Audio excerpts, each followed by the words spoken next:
Hello, I'm Scot Weinberger, Chairman, Founder, and CEO of GenNext Technologies. Thank you for taking the time to get to know us. At GenNext, we're pioneering new frontiers in the life science tools, SaaS, and services sectors with a core focus on protein structural analysis. With our protein footprinting technology platform, our mission is to accelerate breakthroughs in biopharmaceutical research. We deliver insights that help scientists rapidly solve complex structural biological problems that affect biopharmaceutical safety, efficacy, and cost. GenX is redefining protein higher order structure analysis with our AutoFox protein footprinting system and specialized contract research services. With our novel flash oxidation, or FOX technology, we are setting a new standard in structural biology research. Our innovations are helping our clients develop safer, more effective, and more affordable biotherapeutics. As we continue to grow, we're excited to contribute to Alda's powerful ecosystem of leaders and look forward to building a healthier and more informed world together. Thank you for your support, and we're eager to see what we can all accomplish together. Guys, please meet Scot Weinberger of GenNext Technologies. He is recording this so that we can go back to it later because, in my opinion, if you're not familiar with the technology, and I've seen this a few times, and I'm still trying to wrap my head around it, even after meeting Scott at the PEGS conference in Boston, he checks a lot of boxes, guys. So first thing I look at in an investment opportunity, no matter, I don't look at the product or the space. I look at the CEO. I look at management, right? I prefer good management in a bad company than vice versa. Scott has both. What attracted me to this, so Scott's nephew is my financial advisor, and he introduced me to Mr. Weinberger about a year ago as Scott was getting some grant money. The cap table is made up of Scott's money and grant money. Very clean, no debts. The burn is minimal. He has 3 lines of revenue he'll discuss with you, all patented, and the barrier to entry is almost impossible. He'll tell you about some of his clients now and who he's approaching going forward. As of now, we've discussed the idea of going public. That wasn't the intent at first. What I thought made most sense now was because Scott really doesn't have competition, doesn't have burn, he just needs sales guys to get out there and beef up the numbers for a sale down the road. He's projecting 3 to 4 years conservatively. So at like a 14x. This round right here is small. This is $1 million safe notes. If you're not familiar with the term, Scott will kind of give you the mechanics of it. It's an agreement for future equity, a discount to the next round, which will be a $7 million Series A, which I will also help Scott bring in the door. So in my opinion, this is a conservative type of investment with very high upside. So Scott, if you would, please, maybe if you could introduce yourself and then maybe share the deck and we can go through that and then answer questions at the end. Yep. Yeah, sure. That's great. Thank you, Joe, for the wonderful introduction. And gentlemen, thank you very much for carving out Friday afternoon. Some of you on the East Coast, I appreciate that. Like Joe, because I'm so driven, I completely forgot that Monday is a holiday. Holidays to me are meaningless. I seem to work just about every single day. So my sincere gratitude for you to basically being here. I'm going to share my slides with you, and hopefully you can see this PowerPoint slide. Can somebody let me know? Are you seeing that now? Now we can, yes. All right, good. Yeah, so let me tell you a little bit about myself. As you can tell by the gray hair, I've been in this particular industry for 30 plus years. My background has been originally in medicine, and my family got impacted by cancer like many other families have during the course of life. That's just basically what happens. My mom died of cancer. My father died of cancer. I'm a cancer survivor. And during the course of my time, I decided that I'd rather spend my time making new and improved tools for biomedical research than actually being a physician. So I pivoted myself, and I've been doing that ever since 1987. And that's really the impetus behind GenNext Technologies, is to change the world, to disrupt the way drug companies do drug research, to bring out new and improved therapeutics so that we can do things like cure lung cancer, cure pancreatic cancer, liver cancer, lymphoma, leukemia, you name it, as well as come out with new and improved therapeutics for diabetes, for obesity, for arthritis, and so forth. And indeed, what I'm about to show you, the products that we're bringing out right now, very early in the market, have already accelerated this work in the laboratories of a number of prestigious biopharmaceutical companies.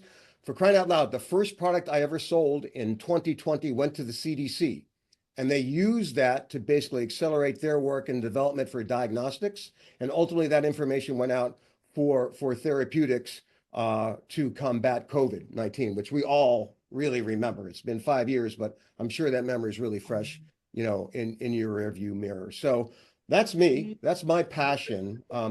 And so I'm going to, you have these slides, and Joe and I will share the meeting minutes with you. So if you want to take notes, that's great.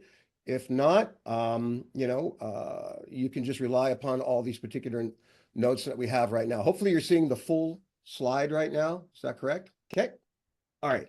So, so let me tell you the story about GenNext Technologies. So basically, we have used very little equity, about $200,000 of founders' equity and $300,000 in the $1.3 million safe that Joe just described to you, to build out a transformative, disruptive, new drug discovery and development platform that these leading biopharmaceutical companies listed on this slide are using today. We've sold 20 systems. They've all been built here in our small little operations in Half Moon Bay, California. For those of you who don't know where that is, that's just south of San Francisco on the beautiful Pacific coastline. And we are basically doing this with a small team of 12 people. And all of our margins are 70% gross margins or better. Now, how did I do all this? Well, I wrote a lot of grant proposals to the National Institutes of Health and received over $12 million of non-dilutive working capital. And so that working capital enabled us to build out an R&D team. So we've got a really effective R&D team that wears a lot of different hats. We don't have a sales team. We don't have a marketing team. Yet we did basically $1.2 million of commercial revenue last year. And we did all of that by me selling product and one of my applied researchers helping me sell product. We're looking to raise $1 million more to fully subscribe our $1.3 million safe so that we can build out a commercial team. Hire somebody who's going to run sales and marketing, hire somebody who's going to run sales and put boots on the ground in the field, okay?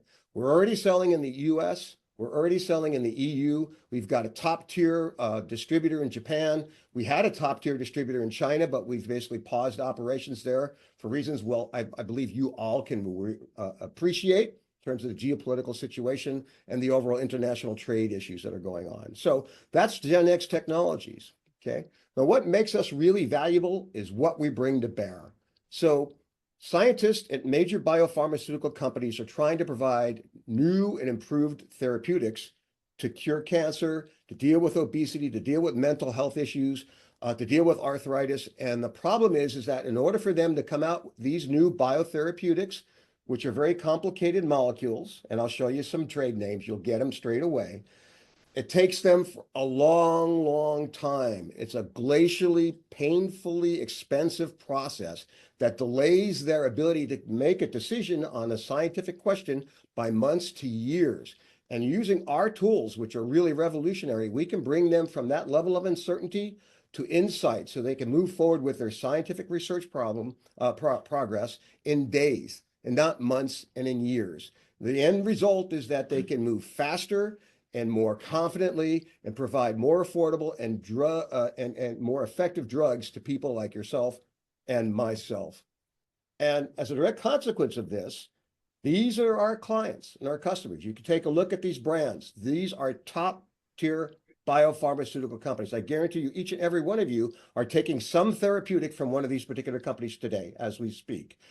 We've sold 20 systems to 16 top-tier biopharmaceutical companies, one to the Center of Disease Control that I mentioned before, and 3 others to prestigious nonprofit universities like Case Western Reserve, as well as the University of San Diego at California. And all of these clients are either using our instruments and or our service. So we have a really profitable contract research program, which I'll explain in a moment. And we work with these guys, with these clients, to help them make safer, more effective, and more affordable therapeutics. So how does this platform work? So this is going to take a little bit of explanation because I know you guys, most people that I speak to don't really understand the science behind it. And I'm going to try to make it as really simple and as plain as possible. So what you see here to the left are some cartoons that represent a target, a drug target. That is the molecule in the body that the drug is intending to hit. That's the target. When you hit that target, you either turn on something or you turn off something. And by turning it on, you basically treat the disease, or by turning it off, you treat the disease. Turning it on, you treat the disease. Example, that would be for people who suffer from diabetes or obesity. Okay, so such as the GLP-1 drugs that you've heard about, and I'll show you in a moment.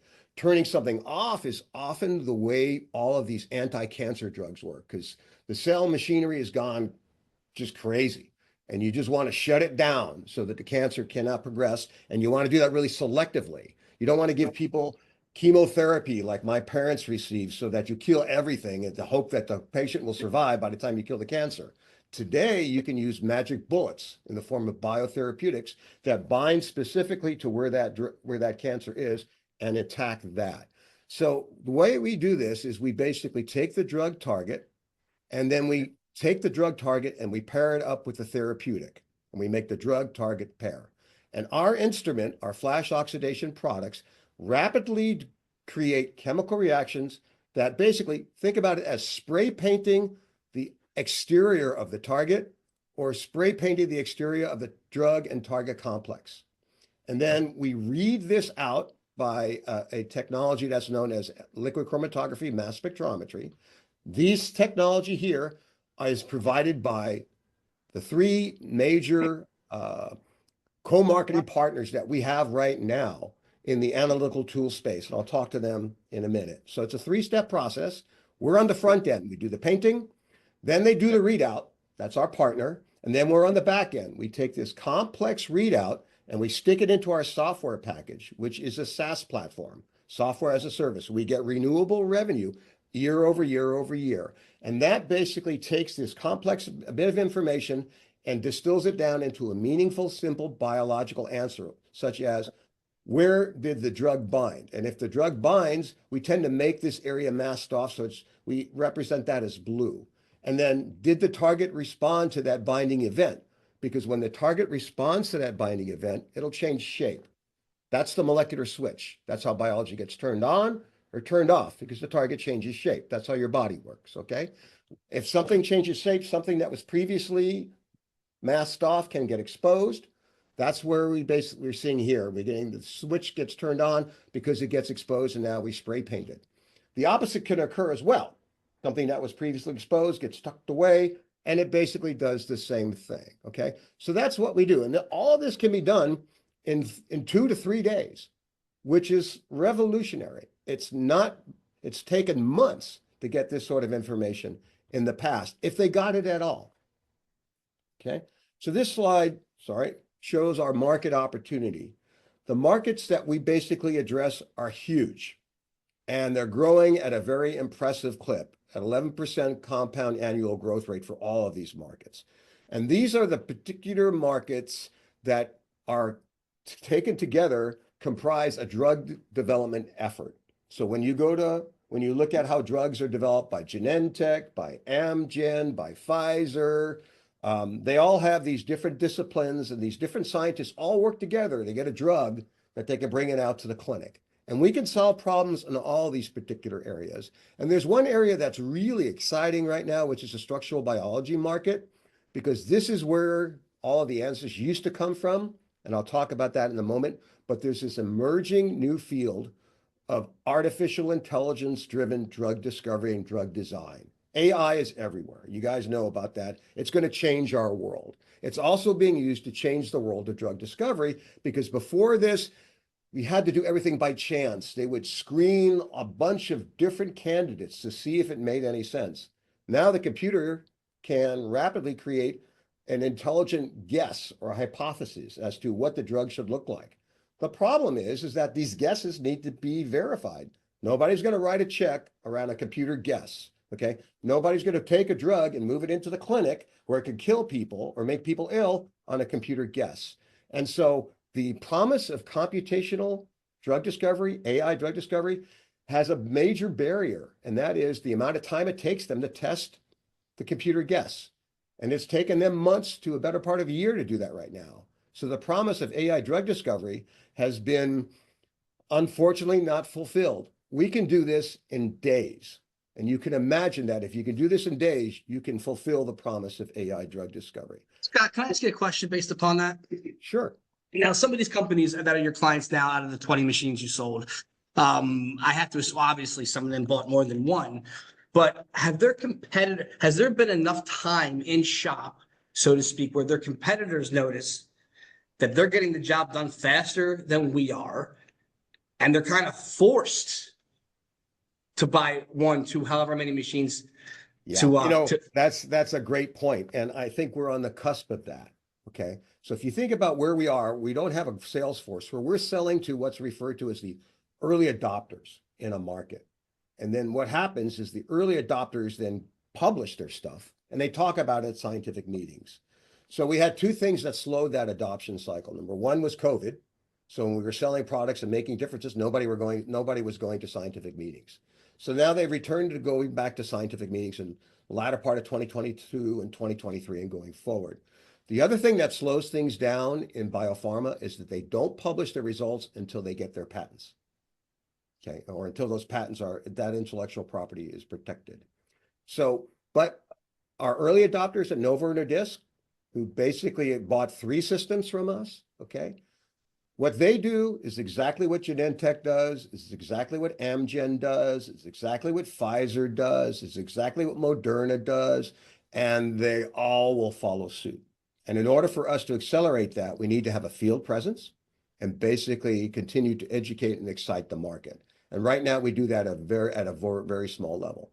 But Joe, we're going to get into the early majority market, halfway through 2026 or the early part of 2026.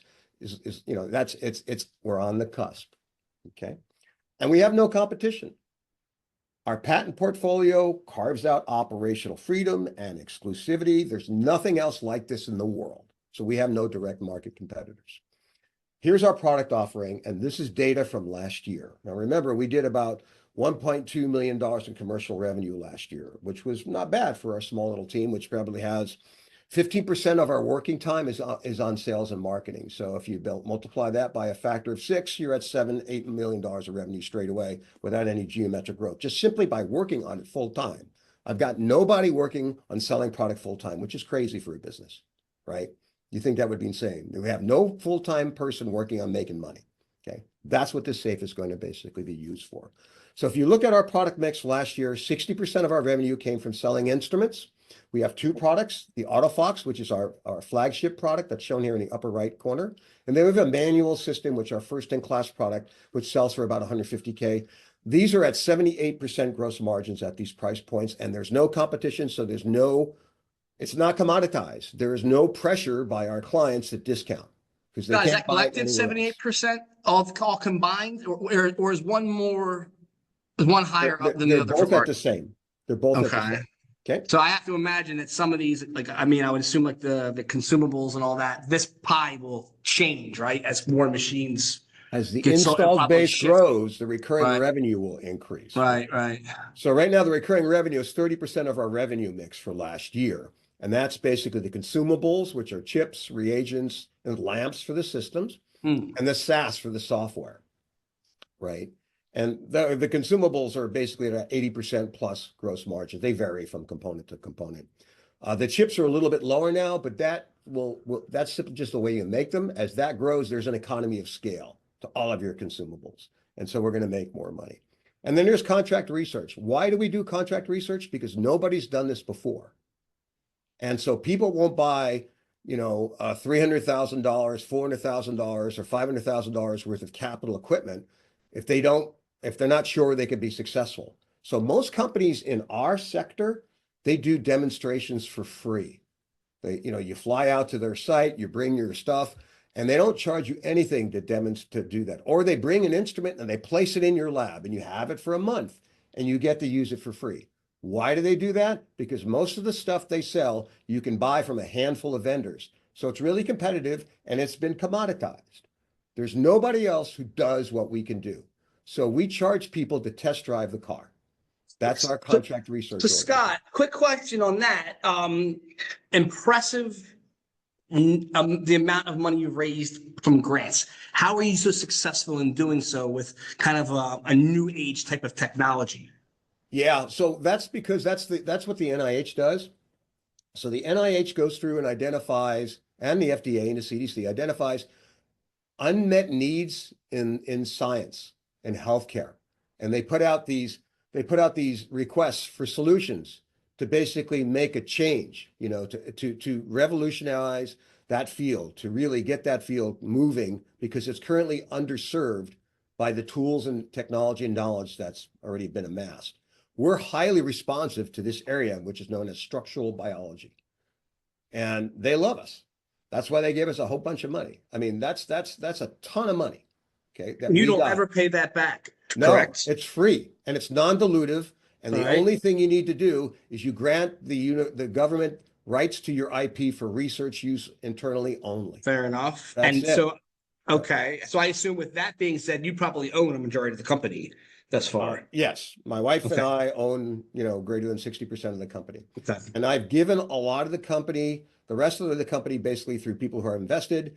And I've got a really young and aggressive group of people who put everything into what they've done. So we've gotten everybody incentivized, through ISOs and through incentive stock options.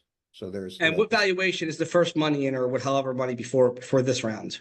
So this is a non-priced round, but basically everything is basically circling around what we think we're going to have our Series A. So the pre-money valuation for Series A is on the order of about 16 million, and we're looking to raise about 8 million on top of that. So the post money would be 24, and that's really conservative. How about the money that your other investors put in? Oh, that was all. That all basically came in through the SAFE, which is a non-priced, right? Okay. Or through founder shares when the company was worth nothing. So that's what money. Understood. Okay. Money that I and Carla. We'll discuss that as we go down the path here of your presentation. Sorry for like I said, thank you. The cap table when we get to that is super clean. I mean, it's a handful of investors. And it's all the and we're coming up against, I think we have I don't know, guys, if you have to jump early, understandable. If you could stay, great. We are recording it, but I do want to leave some time for questions, Scott.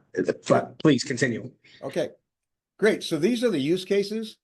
I want to direct your attention to the drug brands that are shown here on the lower portion of this page. So these are the biotherapeutics, monoclonal antibodies. These are the drugs that you've probably seen on TV. Maybe have friends or family who are taking them. And these are the new small molecule drugs that are changing the world as well. We help these scientists and these companies bring these drugs out in a manner that will accelerate new and improved versions of these drugs going forward. So in terms of the biotherapeutics, we help them ensure that the drug is built correctly, because if the drug doesn't have the right shape, it's not going to work, or it's going to make the person who takes it sick.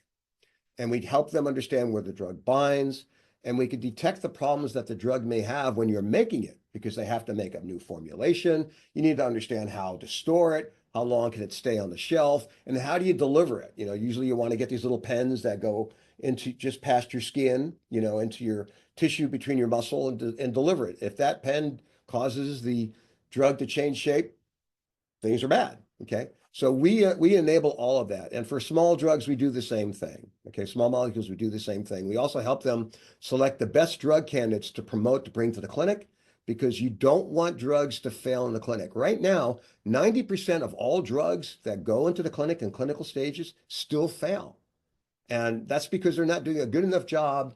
And we can change that. Let me tell you, if somebody brings a drug into the clinic and it fails, his boss is not happy. Okay. And that person generally has a rate limiting step limit. Their prospects within that company becomes greatly limited. So people are really Because now careful you have about to what they recall do. the drug and whatnot, Scott. Is that what that means? Pardon me? Does that mean you have to start from the beginning or recall It or means recall all the you've drugs thrown away and started? hundreds of millions of Yeah. dollars into a Wow. dead end. You threw Okay. it into the sewer. How There's much no are you way pricing your coming back. machines? Did we talk about that? Pardon? How much are you pricing your machines? The two, the Yeah, Fox. so the flagship machine is $350,000. There is Okay. And then there's a 150, right? customer Okay. support. There's a customer support program which is 45, and the SaaS software is 35K. And you make everything there in Half Moon Bay, California, yes? Exactly.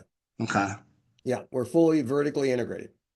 We do buy some components overseas. We don't make everything, but we basically make the critical aspects that are protected by intellectual property. And the last part is the AI drug discovery. I already pretty much told you about that. It's the important thing is to get those computer guesses, validate them so that they can be informed and refined, and so that researchers can move more rapidly and with more confidence. Okay. I'll skip this slide because I've already said everything about that. That's just a competitive portion of it. But this is our intellectual property portfolio. Did this without any equity. Okay. We paid for this because we got early access revenue, and we've got 6 US patents that are issued. These are issued patents. This is not pending. These are all issued patents. Okay. So we have operational freedom established, and we've carved out a space that others simply cannot penetrate. We also have 2 European Union patents that are divided out into the major European nations that you want to protect, those that make drugs and scientific instruments. I know the UK is not an EU company, but EU nation, but it's protected there. France, Spain, Germany, Italy, Switzerland, and the Netherlands. Okay, those are the major states. Those are the major markets you want to basically protect in. We have 2 issued patents in Japan, and we have analogous pending patents right now in the People's Republic of China. So the IP situation is solid. Okay. We also have issued trademarks protecting our brand. As you can see them, Fox, Foxware, GenNext, and AutoFox. These are our products, our company's name. That's all been protected by registered trademarks. Here's my team. It's basically a seasoned group of individuals who have serial success in life science tools, consumables, as well as contract research. They've all been there and done that. They know what to do.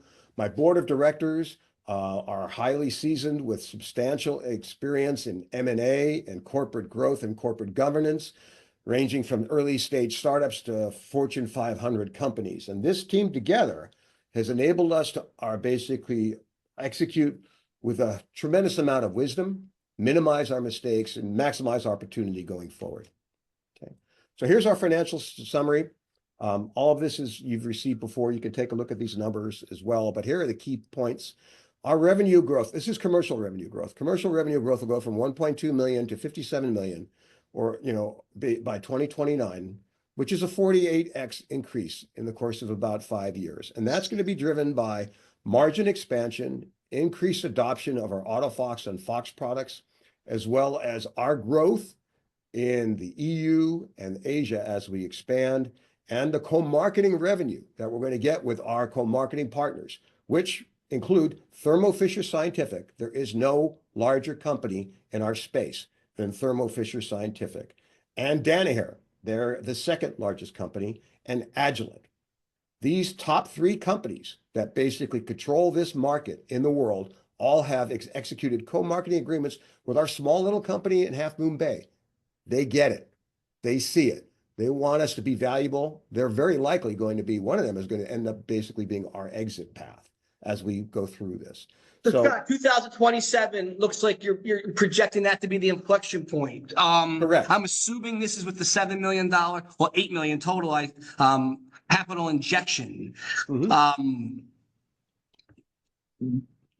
Previously, it spoke to me about maybe a 2028 sale, but it looks like it's 2029, according to this. What kind of a multiple? What do they look for when a Yeah, bigger? so they typically go 8 to 12 times EBITDA, 6 to 8 times trailing sales. And it's really dependent upon when somebody ultimately wants to say, hey, I've seen enough. I want it.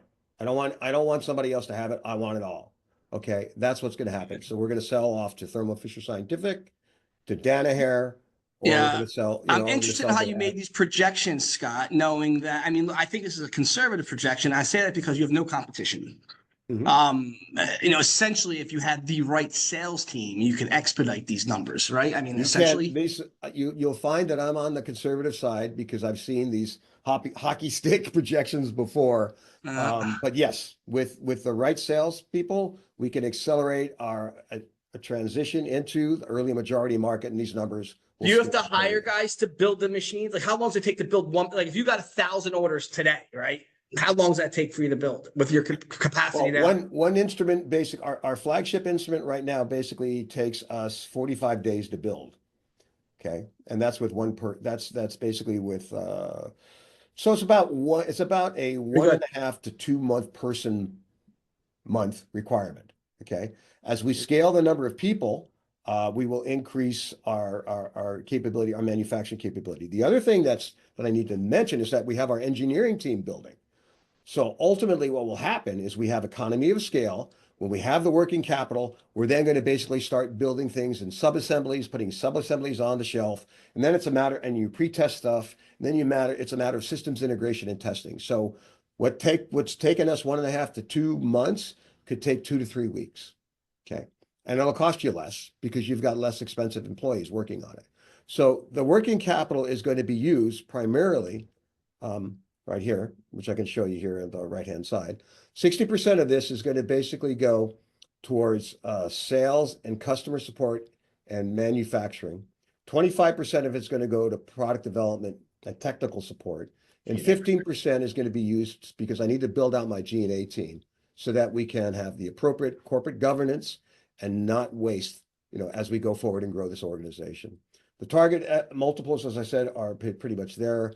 I'm estimating that we can get out of here in 3 years, 4 years tops.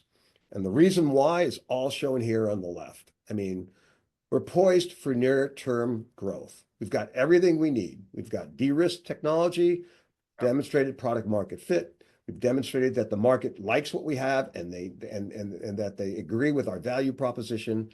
We've got these top-tier co-marketing agreements with industry leaders. And we've got everything we need right now, except for the commercial pipeline that needs to be built out. And Right. So is that your risk? I mean, what's really ultimately your biggest risk? I mean, because essentially, if your sales guys don't sell, right? Say they just fall asleep or whatever, the drug companies will come seeking you out. I have to assume, but I mean, they already are. So we sell because we go to scientific meetings now, which is a really inefficient way, but that's how we've done this, right? I think we hire the right salespeople. A sales guy should generate $1.5 to $2 million of revenue per year if you hire the right sales guy or gal, and and that's what we're going to do. Okay, so that's pretty much it. That's GenNext Technologies. That's what we do. That's who we are, and that's where we're going. So hopefully you guys are excited by this unique opportunity. I'd love to have you work, be part of this as we change the world and disrupt the world of drug discovery, drug development, so that we can start receiving and our children can start receiving more effective, less expensive, and safer biopharmaceuticals to help eradicate diseases like cancer, obesity, diabetes, and arthritis, as well as several mental health disorders. Thanks much. I really appreciate the time. Scott, thank you. Does anybody have any questions that haven't been covered? I apologize. I interrupted several times. Yeah, Scott, was very impressive what you guys do. It seems very unique and going to make quite an impact when you go to pharmaceutical company. This is mostly about what I'm involved, and I just want is this has at your path going forward at any point of this you have any FDA regulatory or that has nothing to do with that. This is No, it's something for research use only. research. Yep. Yep. Yeah, so there's no FDA compliance or requirement at all. And it's going I to be used see. in research. And then ultimately, once it gets proven in research, it's going to be used in development and manufacturing. Oh, that's unbelievable. Yeah, that when it gets into manufacturing, it super scales. I see. And all the software, that doesn't require any software validation, anything by Nope. anybody else. No. Yep. Once But they get, the validation that we have, I didn't mention that it is CE and FCC certified. I And, see. and so, you need these certifications, otherwise you can't sell it to biopharma, right? They Absolutely. But want it has nothing to do with FDA, look at it, or Right. regulatory. So, okay, so that's Great. very impressive. Wow. Thanks. Yeah, a couple questions. How long is generally the sales cycle?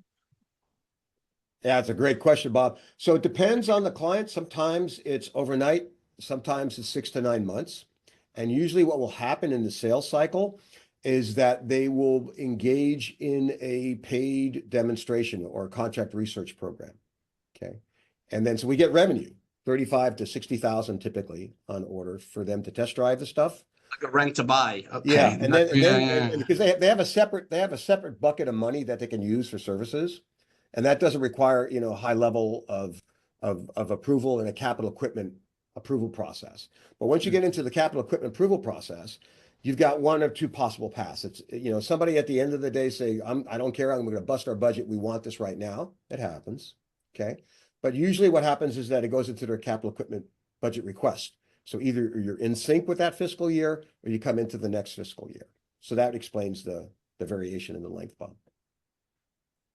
So of that $1.2 million, what's the breakdown of the products that you've sold? Because I heard you say that one machine is $350,000. Mhm. So, and then you scaled down from there. So what's the current breakdown? And are they pretty much beta projects for where they are? No, they're not beta product. These are Not professional for you, market. for them, for the end user. Oh, for the end user? No, most of Like, our end users are plugging okay. us. Can you hear me okay? Yep. Okay. Most of our end users are plugging us into their early stage research and development for a variety of different diseases. And so let me use Novo Nordisk, for example. There are 6 different key disease groups that have very high value programs for new drugs that they want to bring out as rapidly as possible. And our user there is supporting all 6 of those.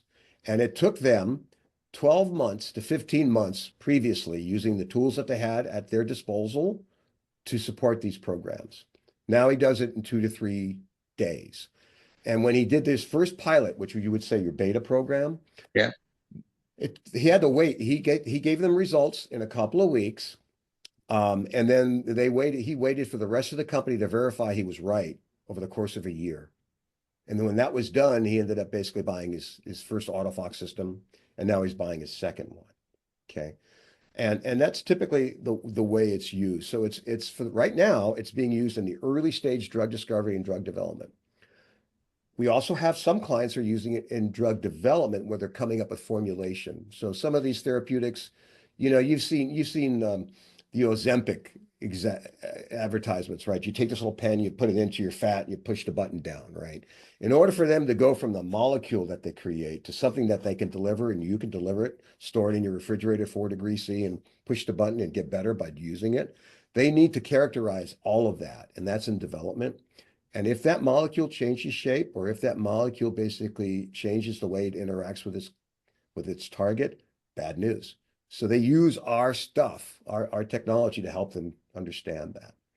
And then for the big biomolecules, which are known as biotherapeutics, they used to give these drugs by IV, right? So you show up to the clinic, you sit down, you read something, they stick an IV into you, and they hang a bag, and the drug gets run in. Okay, that's a terrible way to get your medication. Most people don't like it. The new medications, what they've worked out is they've got these drugs and they made them really super concentrated. So if you stick them in a little pen and you put them on your shoulder and you push the trigger, then they're of enough concentration so they can spread out in the body at the right levels to treat the disease. But when you super concentrate these drugs, they change shape. They clump together like groups, massive clumps. And they need to understand that that's happening. They use our tool to understand why these clumps are forming and how they can change the engineering of the molecule to declump it so that they can have high enough concentration so that you can take this thing out of the refrigerator, pull off the seal, stick it in your shoulder, push down on the button, and treat your cancer. Okay. That's how it's being used. I need to get back on the Ozempic. I'm putting the LBs on. When insurance stopped covering it, I got heavy again. Yeah. God, real quick, and I know everybody might have some more questions, but explain the safe note to us, please. And Yeah. it's not something I deal with on a day-to-day. Yeah, sure. But somebody was asking if it's capped or not capped. Okay, so the safe note is not capped. Okay. Okay, explain what that means, please. Okay. So basically, for a safe note, you have a discount. And the discount can from one or two possibilities. Number one is the inherent discount that's provided. So our safe note has a discount straight away. It's wired into it. It's 20%. So your investment in the safe note will get converted over into Series A stock with all the privileges and specifications of that stock. But you'll pay 20% less than the Series A institutional investors will be. So you'll get basically 20% more stock. More shares, right? Okay. Right. It gets transferred over. Now, the other possibility is that you put on a cap. And the cap basically is, all right, you're guaranteed that we're not going to have a post-money valuation in any excess of, let's say, 24 million, using the numbers I did before. So if we sold suddenly more stock and we had a post-money valuation on the order of 30 million, okay, then you would basically have that cap allows you to have a discount of 24 million divided by 30 million. Okay. But you don't get both. And you don't get, okay. Right. So the keeping it really simple, our safe is you get a 20% discount. I don't think you're going to need a cap because, guys, I'm in the safe. All right. I'm not going to screw myself and my family as well. And a lot of my founders are in there. So, you're in good company. So we're not going to screw ourselves. Understood. Yeah. And number two is that if we sell the company straight away today, which a miracle could happen, miracles do happen, you get twice your investment back right off the top. Yeah. Okay. And why do we want the safe? Because the equity markets right now are basically unstable. And when an equity market is unstable, valuations have negative pressure. And the other thing that's important for us is we need to demonstrate sales. Everybody loves this, but cash is king, growth is king, because that's how it is out there. Okay. So if you're going to get an institutional investment, you need to show that your revenue is going up. We've got an impressive funnel right now, but I need to go close it by putting boots on the street. Right. So if we get that safe in, we can put that money to work, and then we can basically improve our pre-money and post-money valuation in our Series A chances twofold. Number one is we extend out our requirement to get to Series A because the markets will get better. The international turbulence around trade probabilities and uncertainties, that's going to iron itself out. It's already going to, it will iron itself out. And number two is that as we grow our sales up, we're going to be in the driver's seat because we can show that we're really valuable. So that's the good news is for you, you can go to bed at night knowing that God forbid you never got another dollar and you're still going to be profitable eventually. Right? Yeah, and exactly. And I got another $1.25 million worth of grant money coming from NIH on June 1st. Congratulations. Well done, yeah. So that's I called them and talked to them to make sure it was coming, right? Because there's no changing. I read somewhere. Yeah. Right. I've been assured that it's going to be coming. If anything, I'll be a week or two late, but we'll be. I missed that. How much was the original grant money? All right. So we have over a dozen grants since 2017. So what I'm talking about right now is the second year of a $2.5 million grant award that we received the first year last year. So the second allocation, which is another $1.25 million, is scheduled to arrive on June 1st. I don't know how much it was. 8 million grant or 12? I'm sorry. 12, almost 12 and a quarter. 12 and a quarter. Okay. Right. And you've currently been driving all the sales, Scott? Correct. So how does the sales cycle work? How do you penetrate these big pharmaceutical companies? Right. So there's two ways. No idea. Yeah, there's typically there's two channels. We've got sales qualified leads, which we don't have any of today because we don't have a sales force. And then there's marketing qualified leads. Okay. And so all of our leads right now come through marketing qualified leads. So we go to a scientific meeting or we hold a webinar where we invite a bunch of people. Or we get, peer-to-peer referral where somebody reaches out to us. Okay. And so typically what happens is you excite the client. The client basically, gets what you're saying. They want you to be able to deliver what you said you could deliver, because if you can deliver it, you're going to change their world. We then have a web meeting, typically a Microsoft Teams meeting. We have a very scholarly, scientific communication. Keep it really high level, ivory tower stuff, right? And then when we address the technology and the science, we check the credibility box. Then the next step is it escalates within their organization. So if you can either come in at the top, or you come in at the middle, or you come in at the bottom. We usually come in at the middle, which means it's got to go a little bit above, or we come in at the top, the VP director level. Okay, because people are looking for this stuff all the time. And so that will then lead to typically a paid demonstration, anywhere from 35,000 to 60,000, sometimes as high as 120,000, depending upon how much they want to kick the tires and drive the car. And that takes us anywhere from 1 month to 3 to 4 months to complete. They come back with this results. And the advantage of this is not only do they de-risk, they come back with the results, but you teach them how to do the science because they've never used it before, right? Imagine trying to sell somebody a car who's doesn't have a driver's license, right? And Right, so right. you teach them how to use the stuff, because they worked with you in this collaborative model where we do the service work. They get everything. We even give them the data software, the SaaS stuff, for free for a few months. So we can do all the stuff and give them the information. They can work with us to understand how to interpret the results, how to generate that important information. Okay, how to communicate that with competence and authority to their colleagues when they go ask for the check, right? And then invariably that goes into their capital equipment cycle, and we get the order. Now we end up having to basically spend time with their procurement department, because every large company has a procurement department, and their sole service in life is to basically get a discount. So we have to argue with them all the time because there is no other competitive process. And so that generally takes another 2 to 4 weeks. By the time things are said and done, we get our PO, and then we fulfill the order 60 to 90 days then after. They'd rather spend more money on an instrument, put stuff in it, push a button and walk away. Okay. So AutoFox is what biopharma wants. And it's clear. We're not getting any pushback on the price or anything like that. And we were going to accelerate our presence within the academic environment using the SamFox platform. But funding for universities right now is under extreme pressure because of the ambiguity of pharma, right? It's pharma. Pharma does not. So SamFox, the low-level instrument, that's an academic tool. And I'll talk to that in a second. But you got to sit in front of it and use it. You got to inject stuff into it. Biopharma does not want to pay for anybody to be in front of an instrument. They'd rather spend more money on an instrument, put stuff in it, push a button and walk away. Okay. So AutoFox is what biopharma wants. And it's clear. We're not getting any pushback on the price or anything like that. And we were going to accelerate our presence within the academic environment using the SamFox platform. But funding for universities right now is under extreme pressure because of the ambiguity around their grant programs.